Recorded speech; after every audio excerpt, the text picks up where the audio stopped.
problème. Et puis voilà, quelque part, il y a une question de la figure du traître. Quelque part, c'est comme si j'étais... en étant dans l'école, je suis un peu traître à ma classe, quelque part. D'un côté comme ça. Et en même temps, là, je suis un peu... Est-ce que je suis pas aussi traître à l'école? En même temps, pas du tout. Je fais juste ce qui me semble juste, c'est-à-dire démocratiser les outils de l'école. Et parce que c'est ce qu'elle est censée faire, en fait. Éventuellement, ceux qui sont traîtres, c'est ceux qui utilisent l'école, qui est censée être une institution justement démocratique, etc., parce que c'est annoncé comme tel, et qui l'utilisent pour d'autres buts qui ne sont pas avouables, qui sont plus des buts de garantir un certain conservatisme normé sur ce qui doit être fait ou pas, avec un goût qui doit être maintenu ou pas, et qui finalement n'a pas d'impact critique. C'est eux qui détournent l'école. C'est eux le problème, quelque part. Et moi je me dis quelque part, quand on m'attaque sur des points en plus, soit en mépris de classe, parfois, même si c'est pas... clairement, par exemple, ça que... En gros, on fait pas...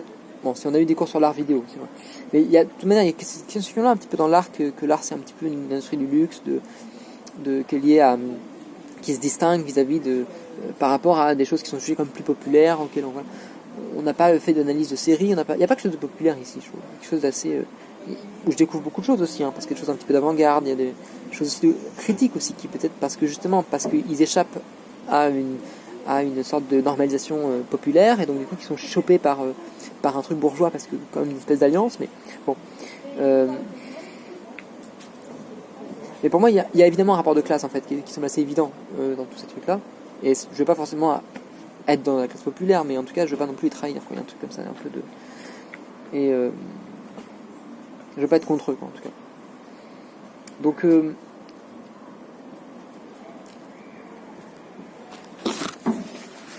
voilà, donc du coup ça me met dans une situation un peu compliquée, parce qu'évidemment je suis entre tout ça. Là je réfléchis pas trop, et donc j'essaie de parler sans réfléchir, parce qu'en effet si je réfléchissais par exemple, ça me mettrait dans une forme de censure, puisque je me dirais quand même je peux pas dire ça parce que mes profs ils sont gentils, etc. Alors que c'est pas une question d'être gentil, c'est une question de structure, donc bon. Et il faut que je me renseigne sur la question de violence symbolique aussi. Voilà. Mais en effet, c'est vrai que cette question... Déjà, la bibliographie en tant que telle, le fait que...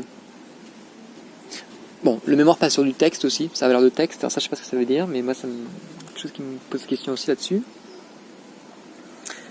Je crois que en fait, le texte c'est précisément justement l'organe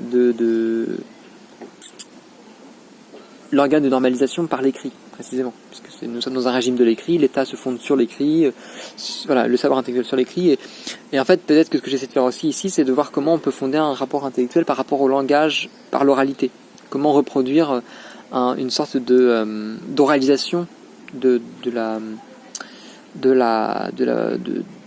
l'intellect, en fait, de pas le figer par l'écrit. C'est pour reprendre ici Silvia Federici, féministe, peu féministe d'ailleurs, universitaire, elle a écrit un bouquin en tout cas super intéressant là-dessus, et de voir aussi comment, pas forcément faire la guerre à l'université, mais comment en tout cas se construit le système de normalisation face à l'école, et comment ça c'est... Est-ce que justement c'est pas une manière de pouvoir mettre à distance et évincer aussi les classes populaires? Et c'est ce qui se passe d'ailleurs avec la fac, là, dès le moment où il y a plein de gens, plein de pauvres qui peuvent... pauvres, c'est pas péjoratif, qui peuvent accéder justement à la fac, et ben qu'est-ce qui se passe? On met une sélection. C'est ballot, dis donc. C'est génial, on devrait être super content qu'il y ait plein de gens qui viennent étudier. C'est une super nouvelle. Donc pourquoi on met une sélection? Est-ce que c'est vraiment une question d'argent, ou est-ce que c'est une question de politique? Bon, donc la question c'est plutôt ici comment on récupère des outils, comment, qui sont d'accélérationnisme un petit peu, de voir comment on peut prendre de court ce truc-là. Comment pas se faire avoir, quoi. D'un côté... parce qu'il y a le système qui s'est structuré, ce truc-là. Et ça passe par la structure pour savoir qui c'est qui va accepter ou pas, qui va coopter, de quelle manière, etc. Et donc comment le dépasser par sa droite. Je sais pas si c'est grand chose. Comment habiter son extérieur, quoi. Voilà, c'est un petit peu ça la question. Et donc du coup, ça veut dire forcément que là, je suis dans une position un peu trouble qui fait que je suis à l'école et qu'en même temps, ma position, c'est de pouvoir m'en évader pour aller à l'extérieur. Je parlais d'évasion, je parlais d'un autre truc aussi. Qu'est-ce qui se passe? Oui, je me disais un truc aussi. Je me disais... Parce que bon, moi je suis dans une sorte d'évasion, en effet. J'essaie de m'évader un petit peu du mémoire, d'essayer de normalisation. Mais si je suis dans une évasion, c'est parce que quelque part que c'est pas tant que je m'évade, c'est pas ça. Mais c'est que on essaie de me capturer, de capturer quelque chose pour que je puisse me placer selon un code un peu bourgeois ou je sais pas quoi. Comme si on essaie de capturer une force de travail ou une force de création, un truc comme ça, peut-être, parce qu'il y a peut-être besoin, je sais pas. Mais qu'en même temps, ce truc-là est rattaché à autre chose, est rattaché à un truc plus populaire. Enfin, je sais pas, je parle beaucoup de populaire, mais c'est pas si c'est vraiment ça, mais à autre chose. En tout cas, quelque part, c'est pas là que j'aimerais le mettre, quoi. Il y a un côté comme ça. Donc du coup, j'essaie de m'évader un petit peu, j'essaie de prendre un peu de distance. Donc c'est pour ça que j'essaie toujours de dire, mais pourquoi vous voulez que je fasse ça? Pourquoi vous voulez que je fasse une bibliographie? Pourquoi vous voulez que je fasse un mémoire de telle manière? Je comprends rien à ce que vous me racontez. Ça n'a pas de sens. Et puis, en fait, le truc, c'est que quand je les attaque, voilà, c'est vrai, quand je les attaquais, quand je disais, ouais, mais bon, il y a des rapports de pouvoir ici, il y a des rapports de, il y a des rapports de, donc faut se protéger. Ça veut dire que du coup, on peut pas discuter calmement parce qu'on est dans des trucs. Et puis ils disaient, mais non, c'est pas vrai, etc. Donc en fait, eux aussi, ils s'évadent. C'est pour ça que je suis sidéré, parce qu'en fait, ils s'évadent tout le temps. Ils ne font que de s'évader. Quand moi, j'essaye de les capturer par mon discours, c'est quand j'essaye de les amener face au discours, de les amener face au cadre, eux s'échappent. Et c'est ça le problème en fait aussi. C'est tout ce qui est gênant quand je leur dis bon voilà écoutez sur quoi vous vous basez, parce que pour noter une qualité parce qu'une qualité ça marche pas, on peut noter qu'une quantité pas une qualité, donc l'art ne marche pas à ce niveau-là. Qu'est-ce qui se passe quand vous qu'est-ce qui se passe quand vous hiérarchisez, quand vous mettez des gens à la Villa Médicis? C'est parce que du coup vous en évacuez d'autres, donc vous créez une hiérarchie et une méritocratie. Et ça c'est un système politique particulier, qui est un système qui reproduit une élite bourgeoise. Donc vous êtes dans une école d'élite à ce niveau-là. Bon, quand vous sélectionnez, c'est la même chose, etc. Donc moi c'est ça que j'aimerais montrer éventuellement, mais voilà, c'est ça ce que je veux dire. Et c'est comme si à chaque fois, oui, puis il me disait oui mais bon, faut être accessible. Mais être accessible, d'accord, mais être accessible c'est à qui? À qui vous êtes accessible? Moi je suis accessible à moi-même, c'est déjà pas mal. Est-ce que être accessible accessible à un monde intellectuel, donc ça veut dire que ce qu'il faut, si vous voulez, c'est me normaliser par rapport à une position intellectuelle et que je ne m'éloigne pas trop de ça. C'est ça que vous voulez dire un petit peu. Et c'est pareil quand on met une bibliographie, il faut se rattacher à un champ intellectuel particulier. Mais le champ intellectuel il est déjà institué, donc on peut rien construire en dehors, quoi. Ça veut dire que voilà, on peut pas construire un truc hors sol, enfin pas hors sol, même pas hors sol, mais à partir d'une autre position. Je peux pas dire simplement voilà, moi j'ai travaillé avec des agriculteurs. Ils avaient leur propre code, leurs propres normes, leurs propres choses. On a produit du savoir à partir de ça. J'ai pas besoin de lire des bouquins sur le sujet parce que eux-mêmes savaient déjà des choses. Et donc je les ai traduits, je les ai mis dans le bouquin. J'ai pas besoin de partir déjà d'écrits qui sont déjà institués. Voilà, je vais partir de choses qui sont informelles et que je vais formaliser par écrit. Bon, bah c'est pas grave, ça marche aussi. Enfin, c'est un autre champ de référence, c'est pas la même chose. Mais ça marche aussi, en fait. Donc, être accessible, c'est aussi s'inscrire ici par rapport à une certaine position et qui en fait cache une violence symbolique, qui est la même chose. Donc voilà, et donc quelque part, c'est qu'en face, ils sont toujours en train de s'évader, aussi, de la même manière. Donc moi, j'essaye aussi un peu de les capturer. Alors du coup, est-ce que c'est ce qu'il faut faire, je sais pas, mais moi, d'un côté, j'essaie de m'échapper, un petit peu, de m'échapper quelque part aux captures qu'on peut me donner, mais s'ils sont forts, en fait, c'est ça où il y a le rapport de pouvoir. C'est que le rapport de pouvoir, c'est quand on peut capturer l'autre en disant mais pourquoi tu fais ça, qu'est-ce qui se passe, pourquoi tu es juste, mais et surtout que soi-même on s'échappe, c'est que soi-même on dit mais non mais moi j'ai pas fait ça, et le pouvoir fait tout le temps comme ça un petit peu, le pouvoir est toujours en train de s'échapper, de s'évader, et en fait c'est un petit peu, alors c'est pour ça que, et là c'est là où on peut retrouver justement la question du pervers. Cool, c'est bien, tout se relie. C'est-à-dire que le pervers, comment je l'ai pensé ça, le pervers c'était celui qui peut s'évader. Il y a un côté comme ça. Quelque part, bon, c'est la différence entre quelqu'un qui va... bon, je sais pas, un bourgeois ou je sais pas comme n'importe qui. Bon. Je disais, voilà, un bourgeois qui a de l'argent chez lui, à côté de chez lui, je sais pas, qui a une grosse somme d'argent, 10 000, 50 000 euros. 50 000 euros, bon, il y a 1 million d'euros. Bon, il n'a pas besoin de travailler s'il veut, mais il travaille parce qu'il en a envie. Bon, je schématise, hein, d'accord, c'est pas simple. Alors qu'à côté, il y a un ouvrier qui va travailler parce qu'il en a besoin. L'ouvrier, il ne peut pas refuser son travail. Il ne peut pas refuser de faire des heures supplémentaires, il ne peut pas se permettre de risquer son travail. Le bourgeois, lui, il s'en fout. Parce que bon, s'il n'a pas de travail, il n'a pas de travail, mais bon, il en prendra un autre, c'est pas très grave, et puis s'il n'en a pas, il vivra quand même. Il n'est pas en danger. Donc, c'est pas pas du tout la même chose, en fait, à ce niveau-là. Et c'est qu'en fait, même si les deux font la même chose, il y en a un qui peut s'évader, et pas l'autre. Et c'est celui qui peut s'évader qui gagne. Du coup. Parce que celui qui peut s'évader, il a un rapport de force. il a une distance. Et c'est pareil en fait, ce que me disait donc, comment il s'appelle celui-là, Yann Mouliboutan, très très bien.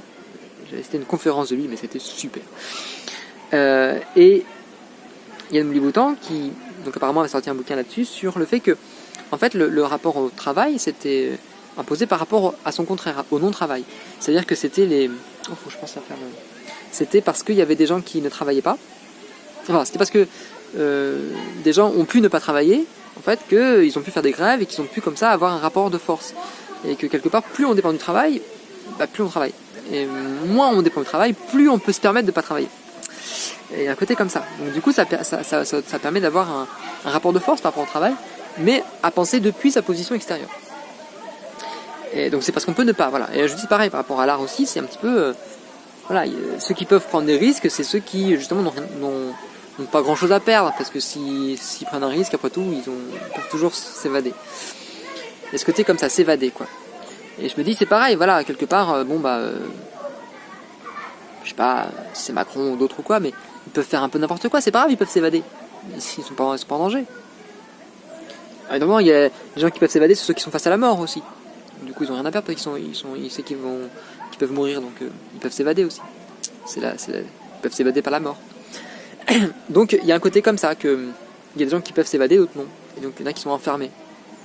Et quand on est enfermé, c'est horrible, parce que du coup, on est obligé de faire tout ce qu'on nous demande. Alors, je me dis quelque part, est-ce qu'il n'y a pas ce truc-là, ce phénomène de capture, qui est que, je sais pas, on va rentrer à plusieurs dans une maison, la porte se ferme derrière nous, et puis il y en a qui peuvent sortir par une autre porte parce qu'elle est ouverte à eux, mais elle n'est pas ouverte à nous. Et c'est là où il y a le phénomène de capture. C'est là aussi où il y a le phénomène avec le pervers, par exemple, c'est que le pervers peut, soi-disant, apparemment, s'évader.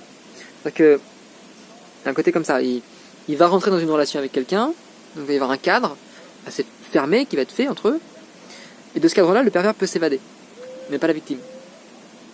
Pareil dans un truc de vente, par exemple, ou peut-être que la seule manière de s'évader, c'est d'acheter l'objet, justement. Mais on peut pas s'évader, on peut pas sortir. On a bouché toutes les issues. Et on s'arrange pour boucher toutes les issues. Et en fait, la victime peut pas s'évader, alors que le pervers, lui, par contre, alors, soit du coup, il